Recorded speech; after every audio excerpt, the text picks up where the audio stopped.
Stan, Studs, and Supermans, a couple years ago, we were in the double slug anarchy meta, and a big reason for that was the effect of hot swapping.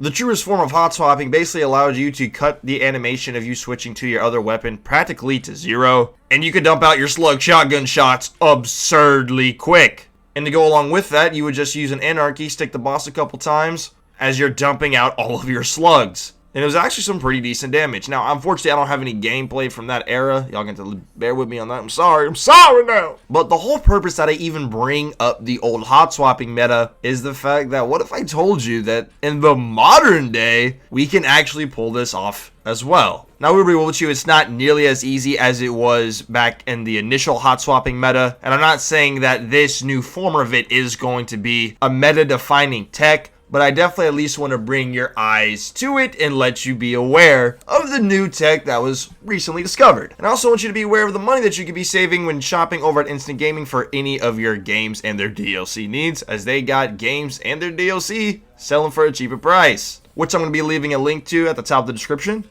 along with their free monthly game giveaway. That is going to be the second link. Now, back in the OG hot swapping meta, your main two weapons that you would use along with your anarchy, can't forget about that juicy anarchy, bro. That anarchy back in its prime, damn! You could argue it was the best raid weapon of all time. You really could. But the main two weapons that people would be using back then to pair with their juicy anarchy in its prime is a heritage slug shotgun in the kinetic slot, which came from the Deepstone dripping, baby. The Deepstone crit raid, in case you're like a newer player, okay? And they paired their heritage with a first and last out, more commonly known in the game as a Philo, with the role of auto-loading holster and Vorpal weapon. Heritage generally had reconstruction and recombination. Now, of course, these days, my guy, you gotta understand, the meta has shifted from, it was like almost 3 years ago at this point. So slugs aren't nearly as prominent as they were back then. Honestly, these days, you're better off pellet swapping with pellet shotguns. Maybe you want to go with 2 rapid fire frames, get some use out of the Ikelos and the Untilted Return. My main point is that double slugging isn't as prevalent as it once was. Now, when talking about how to do this new hot swapping tech, it is a little bit more difficult than the previous iteration of it, because you got to throw in, first of all, strand. Second of all, you got to grapple in between every swap, meaning you have to shoot, grapple, swap, shoot, grapple, swap. And if you slightly mess up, you're going to just grapple away and you're going to be out of a grapple and you can't do the tech anymore, which does make this the annoying part of doing this tech, because you got to be really fast with your inputs. You hold that grapple point too long, you're just going to shoot it and use it, and you're going to be left lacking. You don't want to be left lacking, you want to be left packing. You then throw in swapping to your heavy weapon, and that is also going to make it a little bit more complicated, especially depending on your keybinds. Which makes using this tech against a boss, the ideal situation where you would even want to be hot swapping like this, that much more difficult, because you're putting in more inputs, and you still got to hit your shots.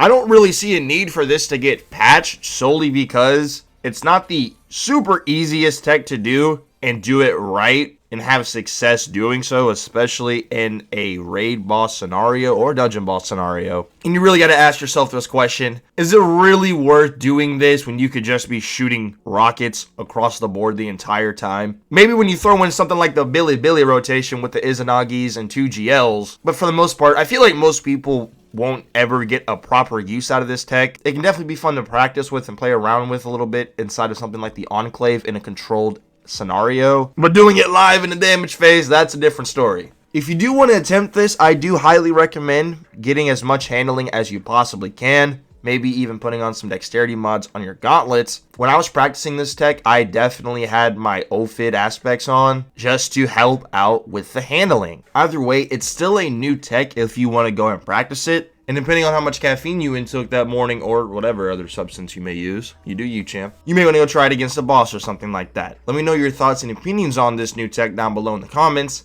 And now let's segue over to something I think a lot more people will care about. Or at least some. I know I do.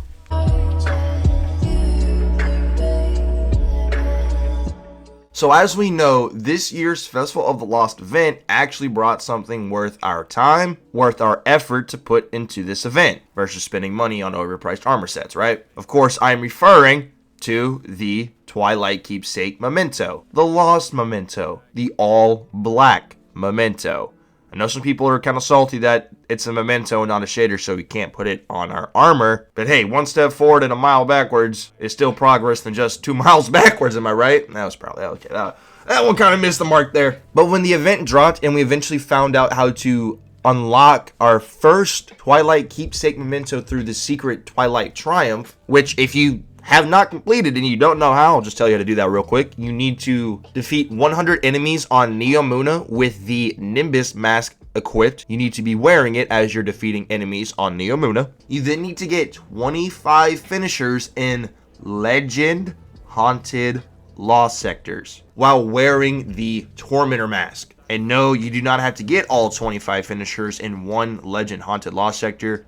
You can spread out the finishers across multiple runs, as many as you would like to take. Go at your own pace. No one's rushing you. Oh, by the way, in order to unlock the Tormentor mask, you need to actually defeat 100 Headless Ones in the Haunted Lost sectors. And the Headless Ones in the Legend Haunted Lost sectors give you more progress towards that triumph on the event card. You finish it, claim it, you'll have access to the Tormentor mask, and you can go get your 25 finishers in Legend Haunted Lost sectors. And then the final step is just equipping the Clovis Bray mask and just running through a Fallen Saber strike. You can literally load it up from the Cosmodrome. It doesn't have to be a part of a playlist or anything like that. Very easy step. You do that, you unlock your one Twilight Keepsake. And up until recently, that was the only one that we could get. What? However, you sexy people, also thank you for watching the video this far. I hope you find 2 $100 bills on the ground underneath both of your shoes, or slides, or bare feet, or socks. But as of 16 hours ago, Bungie helped tweet out this: the following fixes are now live. Additional festival mementos are now dropping from Yuri Ingrams.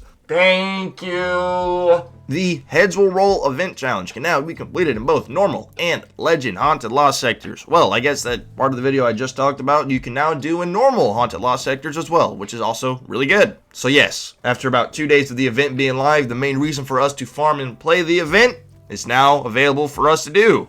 Farm up those all black mementos, baby. So if you've been waiting for them to actually go ahead and allow us to farm more of these festival mementos, well, your time is now, baby. I'm going to go ahead and leave a little preview on what the all-black Twilight Keepsake memento looks on a few weapons, just in case you're curious. But thank you for watching the video, you guys. Remember, if you ever want to get your games and DLC for a cheaper price, you head up Instant Gaming. Top 2 links in the description. You guys be safe, take care, consider subscribing, pull up to the Halloween party, and we'll see you in the next one.